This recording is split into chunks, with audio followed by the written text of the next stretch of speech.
आदाब, मैं हूं मुमताज आलम रिजवी और मैं बात करूंगा इस वक्त पूरे मुल्क में जिस तरह के हंगामे हैं। पूरे देश में इस वक्त वंदे मातरम को लेकर हाहाकार मचा हुआ है। पूरे 150 साल बाद भाजपा और उसकी सरकार में बैठे लोगों को पता चला है कि देश का मुसलमान वंदे मातरम नहीं बोलता, इसका अपमान करता है, तौहीन करता है। जमीयत उलमाए हिंद जिसने दो कौमी नजरिए को ठुकराया था और जिनके उलमा जेल गए थे, उनको देशद्रोही कहा जा रहा है। मुल्क के 25 करोड़ मुसलमानों को कटघरे में खड़ा किया जा रहा है और ख्वाब अखंड भारत का देखा जा रहा है। सबको साथ लेकर के चलने की बात की जा रही है। देश में जिस किस्म की सियासत की जा रही है उसकी आपके सांसद संजय सिंह ने तो पोल खोल कर रख दी। वंदे मातरम के 150 साल पूरे होने पर संसद में इस पर बहस कराई गई और कांग्रेस पर इल्जाम लगाया गया कि उसने पहले वंदे मातरम को बांटा, यानी उसके कुछ हिस्से हटाए और फिर देश को बांट दिया।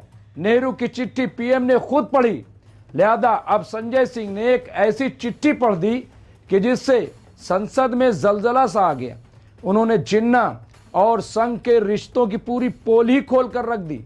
उन्होंने कहा, श्यामा प्रसाद, ये कोर्ट में कर रहा हूं, श्यामा प्रसाद मुखर्जी फजलुल हक की सरकार में फाइनेंस मिनिस्टर थे और उसी दौरान भारत छोड़ो आंदोलन के खिलाफ अंग्रेज सरकार को खत लिखा था कि इसके खिलाफ कार्रवाई की जाए। ये कौन है? जनसंघ के पहले राष्ट्रीय अध्यक्ष हैं। जिन्ना और आरएसएस के रिश्ते क्या थे? फजलुल हक वो शख्स है कि जब पाकिस्तान बना तो वो वहां का गृह मंत्री बना था, उसके साथ इनकी सरकार बनी थी नॉर्थ फ्रंटियर में। तो ये सुनिए, ये वीडियो जो वायरल हो रहा है संजय सिंह का, उसमें क्या कहा गया। जिन्ना का भी जिक्र कल दूसरे सदन में हुआ, प्रधानमंत्री जी ने जिक्र किया। जिन्ना के साथ आपके कितने गहरे और मधुर संबंध थे, क्या इस देश के लोगों को पता है? नहीं पता, मैं बताता हूं। श्यामा प्रसाद मुखर्जी जी फजलुल हक की गवर्नमेंट में फाइनेंस मिनिस्टर थे और फाइनेंस मिनिस्टर रहते हुए उन्होंने अंग्रेज गवर्नर को चिट्ठी लिखी थी। Shyama Prasad followed this and told governor Herbert the administration of the Bengal province should be carried on in a such a manner that in spite of the best efforts of the Congress, this quit India movement will fail. ये चिट्ठी लिखी है। आपने भारत छोड़ो आंदोलन के खिलाफ आपके नेता, जनसंघ के पहले राष्ट्रीय अध्यक्ष और तत्कालीन गवर्नमेंट में जो वित्त मंत्री थे, उन्होंने चिट्ठी लिखी अंग्रेज गवर्नर को और कहा कि भारत छोड़ो आंदोलन, जो हिंदुस्तान के क्रांतिकारियों का आंदोलन था, जो देश की आजादी का आंदोलन था, वो आंदोलन कुचल देना चाहिए, खत्म कर देना चाहिए। ये है रिकॉर्डेड हिस्ट्री आपकी। ये आपको आपके बारे में पूरे देश को पता रहना चाहिए। अब जिन्ना, हाँ, इसको भी सभा के पटल पर रखूंगा। जिन्ना और आपके रिश्ते क्या थे? कितने मधुर रिश्ते थे। एक राज्य में सरकार नहीं बनाई मान्यवर इन्होंने, नॉर्थ वेस्ट फ्रंटियर, सिंध प्रांत और फजलुल हक की गवर्नमेंट। फजलुल हक वो शख्स है जो पाकिस्तान बनने के बाद वहां की सरकार का गृह मंत्री बना। आपके रिश्ते उन लोगों के साथ थे, ये देश को पता होना चाहिए। इसलिए आप किसी को भी देशभक्ति का प्रमाण पत्र बांटने का काम मत कीजिए। आप वंदे मातरम लगाने का काम कर रहे हैं और देश की सुरक्षा के साथ खिलवाड़ कर रहे हैं। आप भारत की सेना को 4 साल के अग्निवीर पे लेके आ गए, जो हिंदुस्तान की सीमा की सुरक्षा करने वाले हैं, जो वंदे मातरम का नारा लगाते हैं हमारे जवान, हमारे सैनिक, जो -50 डिग्री टेम्परेचर में सियाचिन में और +50 डिग्री टेम्परेचर में जैसलमेर में भारत की सीमाओं की रक्षा करते हैं, इस मातृभूमि की रक्षा करते हैं। उनके पीठ में छुरा मारने का काम आपने किया, उनकी नौकरी 4 साल की कर दी अग्निवीर की।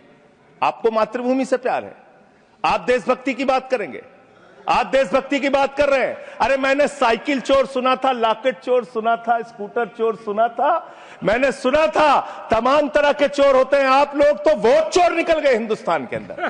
वोट चोर, 3 करोड़ वोट उत्तर प्रदेश में 3 करोड़ वोट की चोरी करने जा रहे हैं।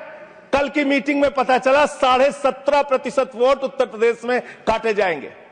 आप ये कर रहे हैं, ऐसे लोकतंत्र को मजबूत करेंगे? ऐसे आप मातृभूमि की सेवा करेंगे? ऐसे आप मातृभूमि की वंदना करेंगे? संजय सिंह का इसी वक्त एक दूसरा हिस्सा जो वायरल हो रहा है, उसमें उन्होंने सवाल किया है कि आरएसएस के 4 लोगों का नाम बताओ जो वंदे मातरम नारा लगाकर जेल गए हों। आरएसएस के मुख्यालय पर 52 साल तक तिरंगा फहराया और नहीं फहराया, और जिन 3 लोगों ने जबरन तिरंगा फहरा दिया था, तो उन तीनों विजय, उन्मद, दिलीप, इनके खिलाफ आरएसएस ने एफआईआर दर्ज कराई और 13 साल तक मुकदमा आरएसएस लड़ी थी। जुर्म क्या था? अनकोट सिर्फ ये कि हमारे दफ्तर पर तिरंगा क्यों फहरा दिया। तो ये वीडियो भी देखिए जो पेश किया। वंदे मातरम का नारा लगाकर लोग जेल गए, लाठियां पड़ी उनको। मैं आपके माध्यम से इस सरकार से पूछना चाहता हूं, आरएसएस के 4 लोगों का नाम बताओ जो वंदे मातरम नारा लगा के जेल गए, उनका नाम बताओ। आप 4 लोगों का नाम बताओ। आप अपने 4 पुरखों का नाम आप बताओ। आपने 52 साल तक हिंदुस्तान का तिरंगा झंडा आरएसएस के मुख्यालय पे नहीं फहराया सर, नहीं फहराया। और 3 लोगों ने आरएसएस के मुख्यालय पर जब ये झंडा फहराया, उन तीनों के नाम मैं पढ़ रहा हूं, विजय, उन्मद, दिलीप, इन तीनों लोगों के खिलाफ आरएसएस ने एफआईआर दर्ज कराई। किस अपराध में? कि हमारे दफ्तर में तिरंगा क्यों फहरा दिया। और कितने साल तक मुकदमा लड़े? 13 साल तक मुकदमा लड़े। यह है आपकी असलियत। आप तिरंगे का विरोध करते हैं। इसी कड़ी में समाजवादी पार्टी की सांसद इकरा हसन ने भी खिताब करते हुए सरकार को कटघरे में खड़ा किया और अल्लामा इकबाल का तराने हिंदी सारे जहां से अच्छा हिंदुस्तान हमारा पढ़ा। सुनिए इकरा हसन ने क्या कहा पार्लियामेंट के अंदर। माननीय अध्यक्ष महोदय, आज हमें वंदे मातरम के असली भाव को समझना जरूरी है।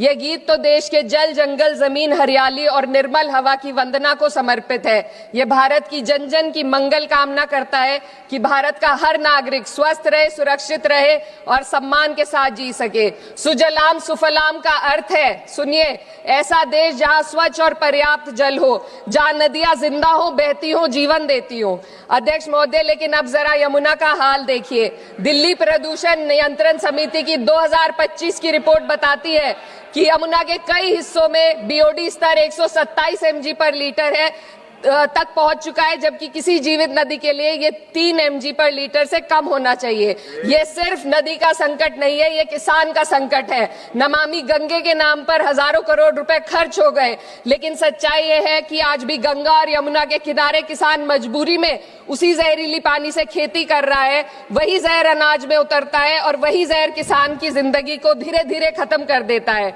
अध्यक्ष महोदय, जब पानी जहर हो जाएगा तो सुजलाम कैसे होगा? जब किसान बर्बाद होगा तो सुफलाम कैसे होगा? मलयज शीतलम, मलय का अर्थ है मलय पर्वत से बहने वाली ठंडी, सुगंधित, चंदन जैसी हवा जो जीवन देती है, बीमारी नहीं। आज मैं इस सदन से पूछना चाहती हूँ, क्या आज के भारत की हवा मलयज शीतलम है? नहीं अध्यक्ष जी, बस संसद से बाहर कदम रखिए, एक गहरी सांस लीजिए। ये चंदन की महक नहीं, ये जहर है जो आपके हमारे फेफड़ों में उतर रहा है। दुनिया के 20 सबसे प्रदूषित शहरों में से 13 भारत में है। दिल्ली की हवा में सांस लेना मानो रोज 20 सिगरेट पीने जैसा हो। भारत हर साल सर्दियों में जहरीली हवा के प्रकोप में घिर जाता है। AQI गंभीर स्तर पर आ जाता है। ठंडी हवा का सपना अब gas chamber, ma'am 2 minutes, gas chamber की हकीकत बन चुका है। हम वो देश हैं जहां सरकार प्रकृति पर बने गीत का मान मर्दन तो करती है, पर उसी प्रकृति, जंगल, हवा, पेड़ को बचाने वाले कानूनों को धीरे धीरे खुद ही खत्म कर रही है। यह है आज के हमारे मलयज शीतलम की अफसोसजनक सच्चाई। अगर हम हवा को साफ नहीं कर पाए तो न सुजलाम बचेगा, न सुफलाम बचेगा। माननीय अध्यक्ष महोदय, सस्य श्यामलम का अर्थ है ऐसा देश जहां उपजाऊ जमीन हो, जहां खेत फसल से भरे हो और किसान कर्ज और निराशा में न डूबा हो। आज किसान सिर्फ मौसम से नहीं लड़ रहा, वह प्रदूषण, नीतियों की बेरुखी और सिस्टम की नाइंसाफी से लड़ रहा है। सुन लिया। अब ध्रुव राठी सटायर की तरफ से एक वीडियो शेयर किया गया है जो फिक्रंगेज है। उन्होंने एक्स प्लेटफॉर्म पर लिखा है कि बॉलीवुड गायक विशाल ददलानी ने संसद में 8 दिसंबर को वंदे मातरम पर हुई 10 घंटे लंबी बहस पर नाराजगी जताई है। उन्होंने सोशल मीडिया पर रद्देअमल देते हुए कहा है, कोर्ट, इस बहस के कारण लगता है जैसे बेरोजगारी, इंडिगो की समस्या और प्रदूषण हवा का मुद्दा सब हल हो गए हैं, अनकोट। इस तरह उन्होंने सरकार पर तंज कसा है। तो ये आपने देखा, ये दरअसल हालात जो मुल्क के हैं, जिस तरह के हैं, उस पर ये सवाल है। और यही बात मैं कह रहा हूं कि असल मुद्दा बेरोजगारी है, असल मुद्दा महंगाई है, असल मुद्दा अवाम के मसाइल हैं, इक्तिसादी मसाइल हैं। उस पर बात क्यों नहीं हो रही है? क्यों उस पर चर्चा नहीं हो रही?